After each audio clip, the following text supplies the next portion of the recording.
discussing about another important chapter, the geographic divisions of our country, our Karnataka or our state. In the previous class we see, so totally how many districts are in our state, then how many cities, then how many oblates, then how many gram panchayats, then total number of our population. Now, so the geographic divisions of our country. So in this chapter we try to learn about three important points. First one is physical features of our Karnataka. Physical features of our Karnataka. Secondly, another one is physical divisions of Karnataka. Listen, just listen, don't say. So first one, physical features of our country. Sorry, state. Physical features of our state, that is first point. Secondly, physical divisions of our state. Physical divisions. ಕರ್ನಾಟಕದ ಭೌಗೋಳಿಕವಾಗಿರ್ತಕ್ಕಂಥ ವಿಭಾಗಗಳು. And thirdly ನಾವು ನೋಡ್ತಾ ಹೋದ್ರೆ ಮುಖ್ಯವಾಗಿ hilly areas, then after highest peaks of our Karnataka. So these are all the important 3 points or discussion in this chapter. One is first one is first point is physical features of Karnataka. Second one is Physical divisions of Karnataka.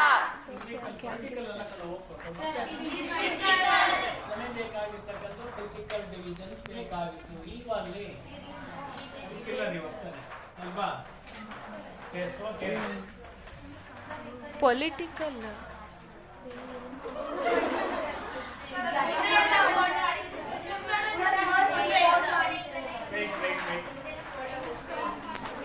Political. So 3 important points discussion in this chapter. One is physical features of our state. Don't say. Second one is physical divisions of our state. Third one is hilly areas and peaks of our country. So these are all the important points that discussed in this chapter. As usual, firstly we know what is the introduction of this chapter. What is the introduction?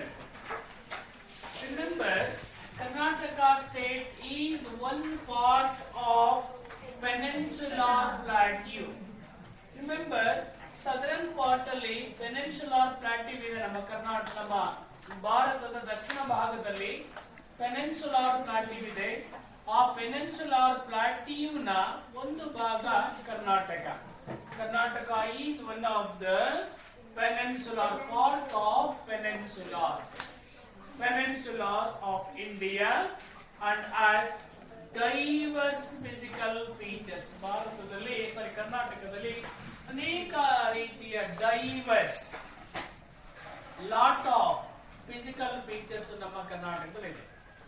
Karnataka is one of the part of peninsular plateau. This Karnataka has diverse varieties of physical features. So totally its southern part, Karnataka's southern part consisting of undulating. Nodi, see here. So east, west, north, south. East, west, north, south. Remember, ಇನ್ನು ಏನಾಗುತ್ತೆ ಮುಖ್ಯವಾಗಿ ಯಾವ part southern part of Karnataka ಅಂದ್ರೆ ಈ southern part ಏನಾಗಿದೆ, so consisting of ಅನ್ಡುಲೇಟಿಂಗ್ ಬಹಳ ಏನನ್ನ ಅನ್ಡುಲೇಟಿಂಗ್ ಯಾವ ಏರಿಯಾಸ್ ಒಳಗೊಂಡಿದೆ, ಅನ್ಡುಲೇಟಿಂಗ್ ಫೋಟೋಗ್ರಾಫಿ ಏನಾಗುತ್ತೆ ಇಲ್ಲಿ ಮುಖ್ಯವಾಗಿ ಬಹಳ ಏರುಪೇರುಗಳನ್ನು ಹೊಂದಿರತಕ್ಕಂಥ ಅನ್ಡುಲೇಟಿಂಗ್. So southern part of our Karnataka has undulating photography.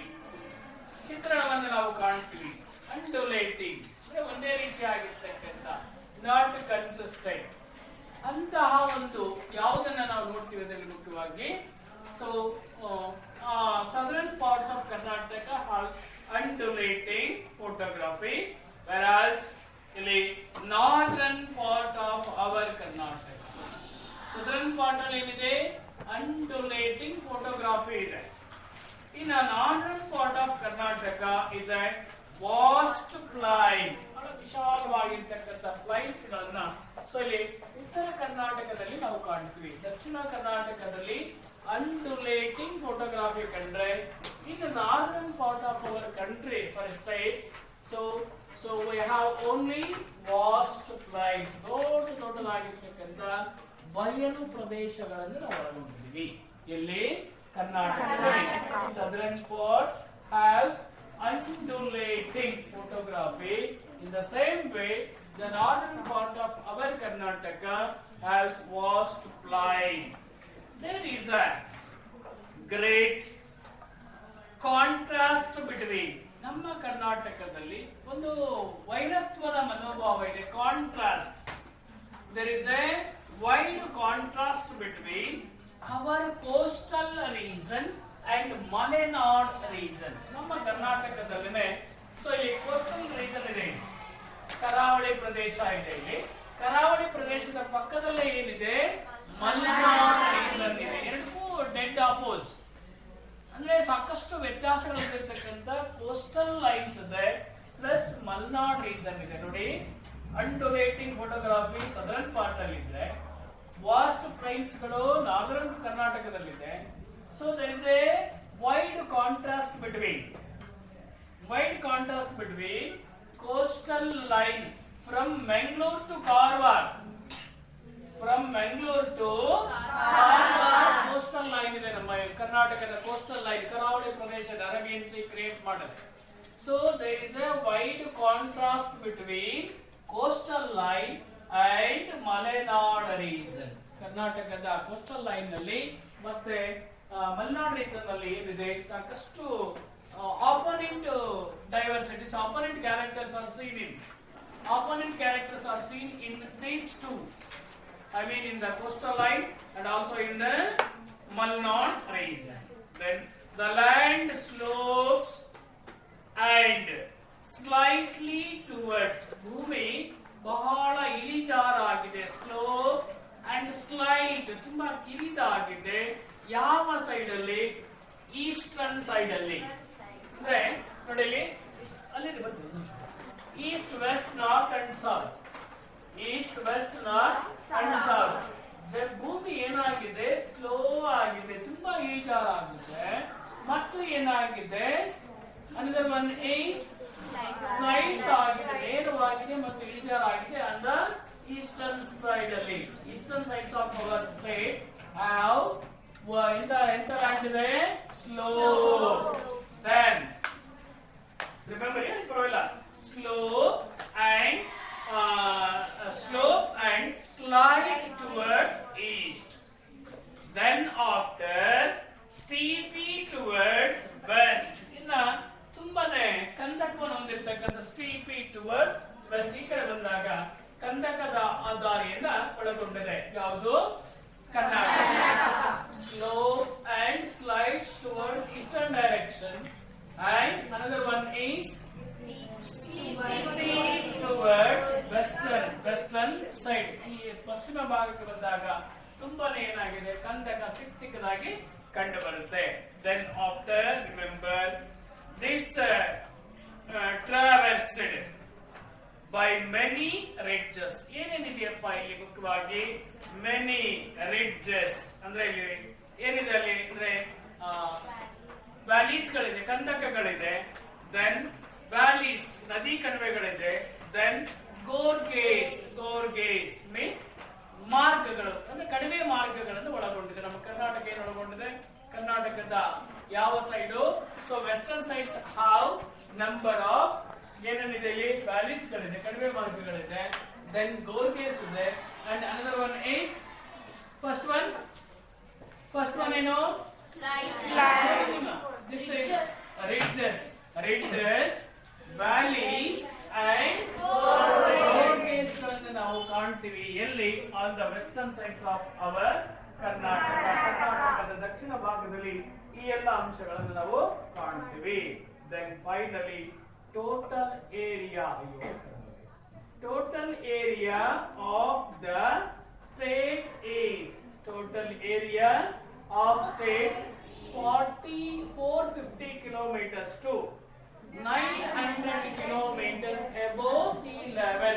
ಇಲ್ಲಿ ಸಮುದ್ರ ಮಟ್ಟದಿಂದ ಈ ಕಡೆ ಅರೇಬಿಯನ್ ಓಷನ್ ಇದೆ, ಈ ಕಡೆ ಬೇ ಆಫ್ ಬೆಂಗಾಲ್ ಇದೆ, ಕೆಳಗಡೆ ಇಂಡಿಯನ್ ಓಷನ್ ಇದೆ.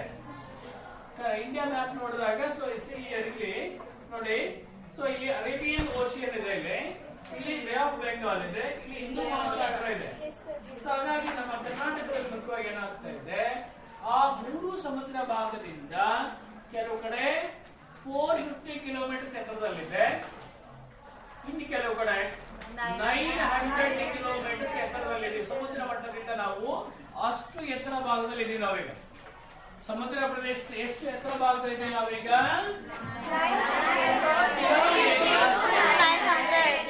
ಕೆಲವು ಏರಿಯಾಸ್ಗಳು 450 ಕಿಲೋಮೀಟರ್ ಎತ್ತರದಲ್ಲಿದೆ ಕರ್ನಾಟಕದ ಕೆಲವು ಭಾಗಗಳು, ಇನ್ನು ಕೆಲವು ಭಾಗಗಳು 900 ಕಿಲೋಮೀಟರ್ಸ್ ಎತ್ತರದಲ್ಲಿ ನಾವಿದ್ದೀವಿ. ಸೊ ಇನ್ನೂ ಕೆಲವು ಕಡೆ ಏನಾಗಿದೆ, ಮುಖ್ಯವಾಗಿ ಏನಾಗ್ತಿದೆ ಅಬೌವ್ 1800 ಮೀಟರ್ಸ್ ನಾವಿದ್ದೀವಿ. ನೋಡಿ, ಕೆಲವು ಕಡೆ 450 ಕಿಲೋಮೀಟರ್ಸ್ ಎತ್ತರದಲ್ಲಿದ್ದೀವಿ, ಇನ್ನು ಕೆಲವು ಕಡೆ ಸೊ 900 ಕಿಲೋಮೀಟರ್ಸ್ ಎತ್ತರದಲ್ಲಿ ನಾವಿದ್ದೀವಿ, ಇನ್ನು ಕೆಲವು ಕಡೆ ಮುಖ್ಯವಾಗಿ ಮೀಟರ್ಸ್ ನಾಟ್ ಕಿಲೋಮೀಟರ್ಸ್ 900 ಮೀಟರ್ಸ್ ಎತ್ತರದಲ್ಲಿದ್ದೀವಿ, ಇನ್ನು ಕೆಲವು ಕಡೆ 1800 ಮೀಟರ್ಸ್ ಅಷ್ಟು ಎತ್ತರವಾಗಿದ್ದೀವಿ. So then finally on the basis of structure and relief, ನಮ್ಮ ಒಂದು ರಚನೆ ಸ್ಟ್ರಕ್ಚರ್, ದೆನ್ ರಿಲೀಫ್ ಫೀಚರ್ಸ್ ಅಂದ್ರೆ ಭೌಗೋಳಿಕ ಲಕ್ಷಣಗಳನ್ನು ಆಧರಿಸಿಕೊಂಡು we can divide our Karnataka into 3 important physical divisions. ಮೂರು ಪ್ರಮುಖವಾಗಿರ್ತಕ್ಕಂಥ ಭೌಗೋಳಿಕ ವಿಂಗಡಣೆಯನ್ನು ಮಾಡಿಕೊಂಡಿದ್ವಿ. On the available features and on the size and also on the relief features, Karnataka can be divided into 3 physical divisions. One is the coastal plain. First one is coastal plain. One is The Malnad region and the Maidan region.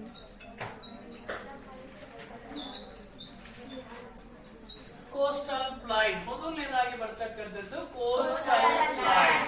On the basis of relief features, Karnataka can be divided into 3 physical divisions.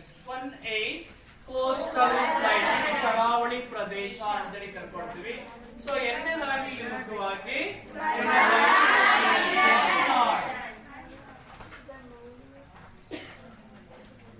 Malnad region. Malnad region ಅಂತ ಎರಡನೇದಾಗಿ ನಾವು ಕರ್ಕೊಳ್ತೀವಿ. Second one is Malnad region. Second physical divisions of our state is Malnad region. Third one Maidan region. ನಾವು ನೋಡ್ತಾ ಹೋದಾಗ ಇಲ್ಲಿ ಮುಖ್ಯವಾಗಿ ಯಾವುದು Maidan region. Maidan region. So in this way our Karnataka divided into 3 physical divisions. One is coastal plain. Second one is third one is Maidan region. Remember, coastal plain, Malnad region and Maidan region. Now we try to discussing about first one is coastal area or coastal region. Remember, as a result of reorganization of state, ನಾವು ನಿನ್ನೆ discuss ಮಾಡಿದ್ವಿ, ಭಾಷಾವಾರು ಪ್ರಾಂತ್ಯದ ಮೇಲೆ ಎಲ್ಲೆಲ್ಲಿ ಯಾವ್ಯಾವ ಭಾಷೆಯನ್ನು ಮಾತಾಡ್ತಾರೋ ಆ ಆಧಾರದ ಮೇಲೆ on the basis of reorganization of state, on the basis of linguistic base, Karnataka acquire C area. ನೋಡಿ, ನಮ್ಮ ಕರ್ನಾಟಕದಲ್ಲಿ ಎಲ್ಲಿ ಇದ್ರು ಕನ್ನಡವನ್ನು ಮಾತಾಡ್ತಕ್ಕಂಥ ಜನ ಬಾಂಬೆಯಲ್ಲಿ, ಮೆಡ್ರಾಸ್ನಲ್ಲಿ, ಕೇರಳದಲ್ಲಿ, ಸೋ ಮೆನಿ ಪೀಪಲ್ಸ್ ಹೈದರಾಬಾದ್ ಕರ್ನಾಟಕದಲ್ಲಿ ಇರ್ತಕ್ಕಂಥವ್ರು ಅವರೆಲ್ಲರನ್ನು ಒಟ್ಟುಗೂಡಿಸಿ ನಾವೇನ್ ಮಾಡ್ಕೊಂಡ್ವಿ, ಕರ್ನಾಟಕ. ಯಾವಾಗ ಕರ್ನಾಟಕ ಅಂತೇಳಿ ಇಲ್ಲಿ ನಾವು ಅದನ್ನ ಮಾಡ್ಕೊಂಡಾಗ ನಮಗೆ ಸ್ವಲ್ಪ ಭಾಗ ಯಾವುದು ಸಿಕ್ತು, ಕೋಸ್ಟಲ್ ಲೈನ್ ಸಿಕ್ತು.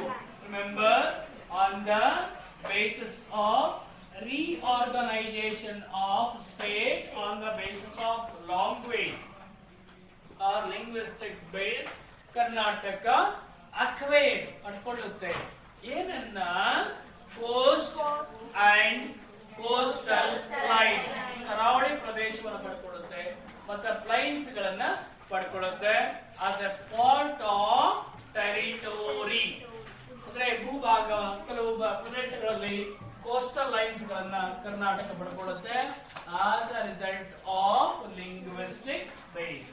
ಅಂದ್ರೆ ಭಾಷೆಯನ್ನ ಮಾತಾಡ್ತಕ್ಕಂಥ ಎಲ್ಲ ಸೆಕೆಂಡ್ ನಾವು ಕರ್ನಾಟಕ ಅಂತೇಳಿ ಒಂದುಗೂಡಿಸಿದಾಗ ಇಲ್ಲಿ ಮುಖ್ಯವಾಗಿ ಏನಾಗುತ್ತೆ, so we acquire territory coastal line.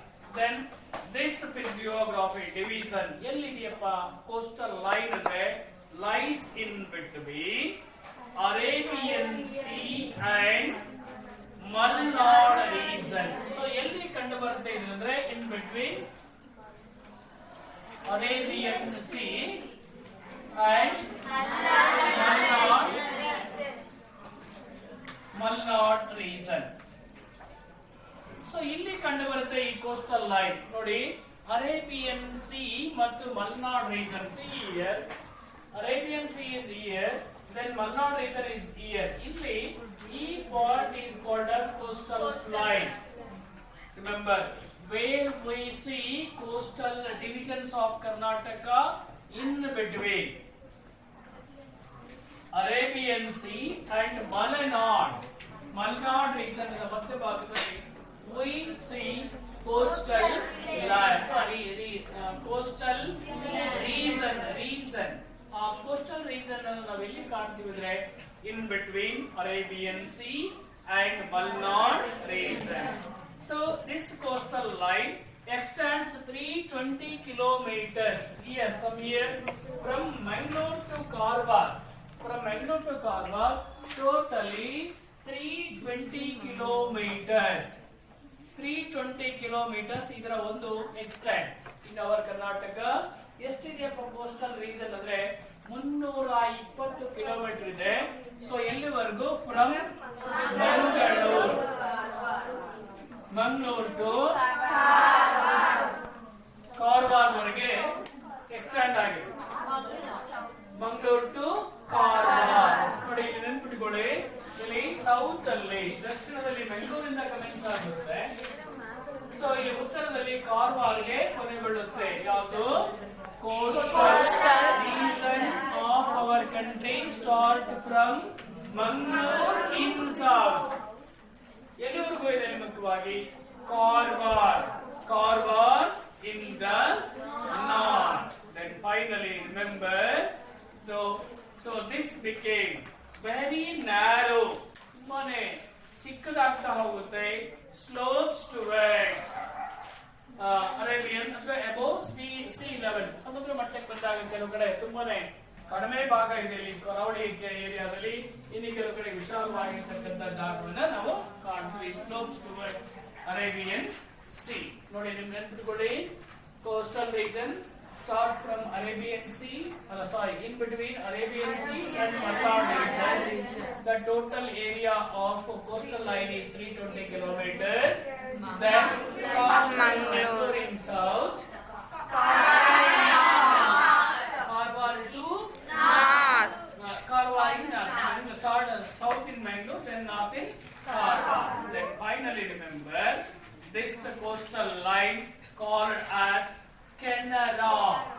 ನಮ್ಮ ಕರ್ನಾಟಕದಲ್ಲಿ ಇದನ್ನ ಏನಂತ ಕರಿತೀವಿ, ಕೆನರಾ ಬ್ಯಾಂಕ್.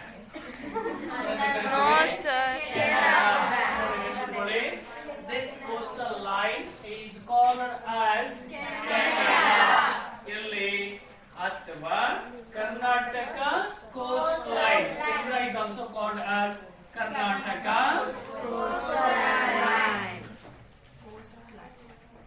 ಕೋಸ್ಟ್ ಲೈನ್ ನೋಡಿ, ಎರಡು ಹೆಸರಿನಿಂದ ಕರಿತೀವಿ, ಇದು ಅಥವಾ ಇದು. ಕೇಂದ್ರ ಅಂತಲಾದ್ರೂ ಕರಿತೀವಿ, ಇಲ್ಲ ಅಂದ್ರೆ coast line. Remember, this coastal regions of Karnataka are called as Kanara ಅಥವಾ ಕೋಸ್ಟ್ ಲೈನ್ ಕರಿತೀವಿ.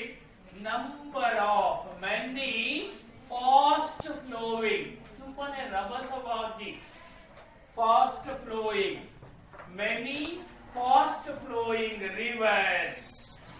ಸೊ ಏನಾಗುತ್ತೆ ಇಲ್ಲಿ ಮುಖ್ಯವಾಗಿ, rivers cut to the coast line. ನೋಡಿ, ಅನೇಕ ನದಿಗಳು ಏನಾಗುತ್ತೆ, ಸೊ ಸಮುದ್ರವನ್ನ ಸೇರುತ್ತೆ, ಬಹಳ ರಭಸವಾಗಿ ಆ ನದಿಗಳ ಅನುಬಂಧ ಏನ್ ಮಾಡುತ್ತೆ, ಸಮುದ್ರವನ್ನ ಸೇರ್ಕೊಳ್ಳುತ್ತೆ. ಎಲ್ಲಿ, ಈ ಕೋಸ್ಟ್ ಲೈನ್ ಅಲ್ಲಿ ಮೆನಿ ಫಾಸ್ಟ್ ಫ್ಲೋಯಿಂಗ್, ಬಹಳ ರಭಸವಾಗಿ ಇರತಕ್ಕಂತ ಕೆಲವು ನದಿಗಳು ಏನಾಗುತ್ತೆ, ಬಂದು ಸಮುದ್ರವನ್ನ ಸೇರಿಕೊಳ್ಳುತ್ತೆ.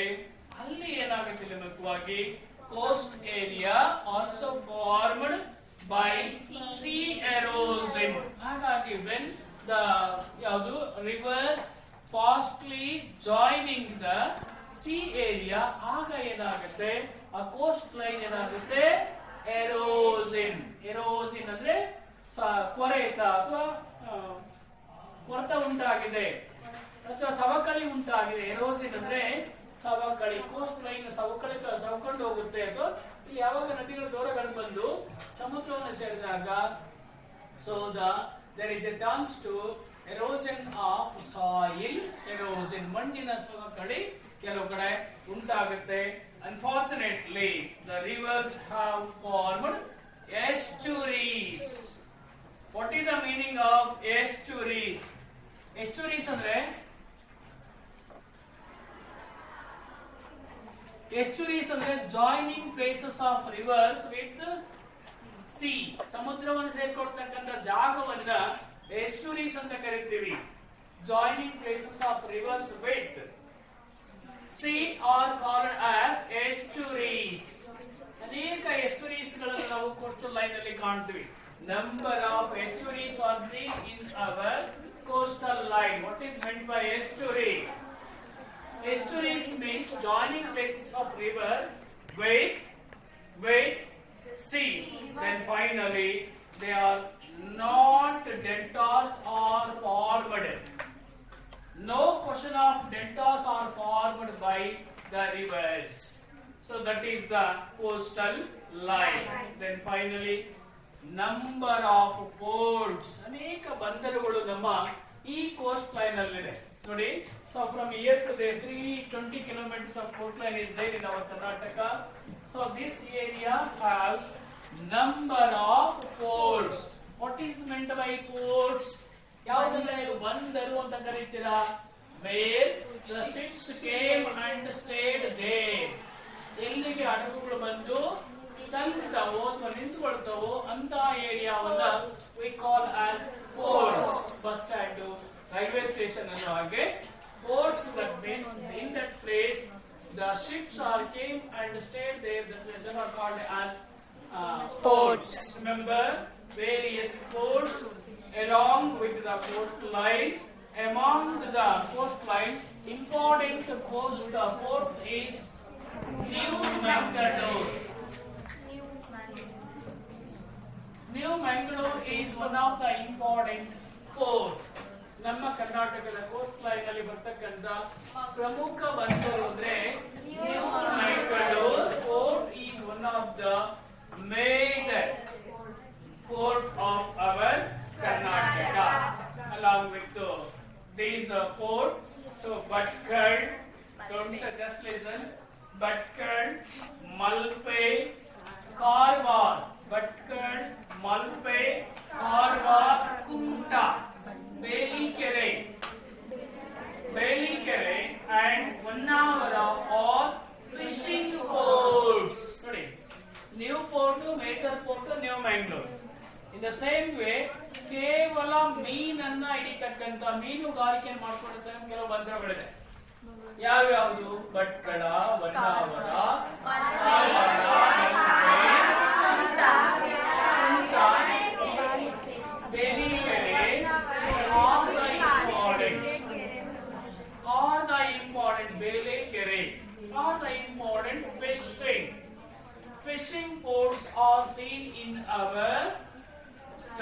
are in our coastal line. So along with these fishing ports, so many beautiful beaches. ಇನ್ನ ಈ ಕೋಸ್ಟ್ ಲೈನ್ ಅಲ್ಲಿ ಕೆಲವು ಸುಂದರವಾಗಿರ್ತಕ್ಕಂಥ beach. Beach So number beautiful beaches are there, are formed in that area along the sea coast, and attraction of many tourists. With these beaches attracts many tourists of the prominent tourist beaches are: one is Penambur, Ullad, and Someshwara beaches.